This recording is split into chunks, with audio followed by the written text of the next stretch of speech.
ছিল তখন 1.5 লক্ষ টাকার মতো প্রয়োজন ছিল। সিএসআইআর বলছিল, আমি এনআরটিসিকে দিয়েছি, এনআরটিসি বলে আমাকে একটা পুরস্কার দিয়েছে, আমাকে একটা পুরস্কার দিয়েছিল। তো কিন্তু আমার এইটা তার আগে বিদেশে যাওয়ার জন্য আমাকে কেউ টাকা দেয়নি।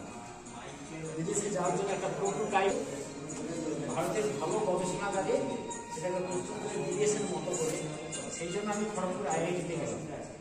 আচ্ছা আচ্ছা যাচ্ছি।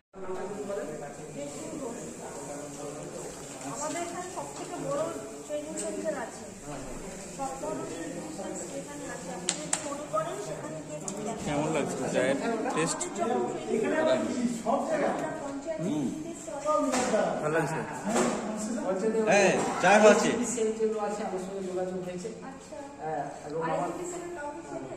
চায়ের টেস্টটা পুরো পানের মতো ভালো লাগছে। পানের যেরকম গন্ধ, সেই গন্ধটা থাকছে, তবে চায়ের মতো হিসেবে খাওয়া যায়।